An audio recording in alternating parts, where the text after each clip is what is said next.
তওবা কাকে বলে, ঠিক আছে না, এটা আপনাদের সামনে একটু আলোচনা করি।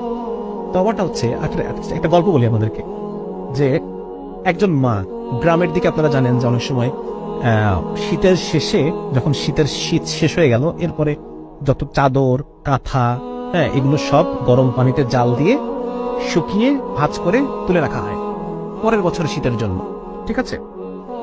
তো এরকম একটা সিনারিও চিন্তা করেন যে একজন মা রান্নাঘরে পানি জাল করছেন কাপড় মানে কাঁথাগুলো ধোয়ার জন্য বা সিদ্ধ করার জন্য।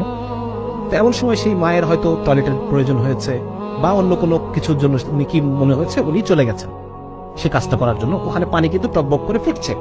এমন সময় তার 2 বছর বয়সী বাচ্চা, সে টুকটুক করে হাঁটতে হাঁটতে হাঁটতে হাঁটতে এসে সেই গরম পানির মধ্যে পড়ে গেছে, পড়ে গিয়ে মরে সিদ্ধ হয়ে ভাসতেছে, ঠিক আছে।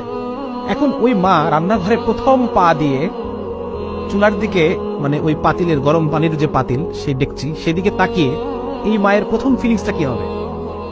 এই মায়ের প্রথম ফিলিংসটা কি হবে? হায় আমি কি করলাম, ঠিক না?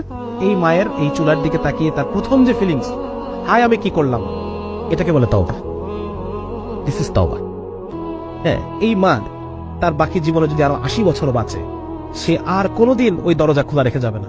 আল্লাহ তাআলা যদি এরপর তাকে আরো 100 সন্তানও দেন, ওই 100 সন্তানের ক্ষেত্রে সে আর কোনোদিন দরজা খোলা রেখে, গরম পানি চুলায় রেখে, রান্নাঘরের দরজা খুলে রেখে সে আর কখনো সেখান থেকে বের হবে না। বের হবে না। তাহলে এই যে অনুভূতি, হায় আমি কি করলাম, হায় আমি কি করলাম, হায় আমি কি করলাম, এই অনুভূতিটাকে বলে তওবা। এবং এই কাজ আমি আর জীবনে কখনো করবো না, ঠিক আছে না? এটা হচ্ছে তওবা। তো আমার এই তওবা, এই অনুভূতি, আমি যদি আল্লাহর সাথে, যতবার আমার গুনাহ হবে আমি আল্লাহর সাথে অনুভূতি করি, আল্লাহ তাআলা আমাকে মাফ করে দেন। এবং আলেমরাই কথা বলেন, যে বান্দার মধ্যে এই তওবার অভ্যাস আছে, আল্লাহ তাআলা একটা সময় তাকে গুনাহ ছাড়িয়ে দেবেন ইনশাআল্লাহ। আল্লাহ তাআলা আমাকে ছাড়ার পরিবেশ তৈরি করে দেবেন, ছাড়ার পরিবেশ তৈরি করে দেবেন, আমার জন্য গুনাহ করাকে কঠিন করে দেবেন। আমরা দোয়া করবো আল্লাহর কাছে, আল্লাহ আপনি আমার জন্য নেক আমল করাকে সহজ করে দেন, গুনাহ করাকে আমার জন্য কঠিন করে দেন, যেন আমি গুনাহ করতে না পারি। তওবা করার তৌফিক দান করুক।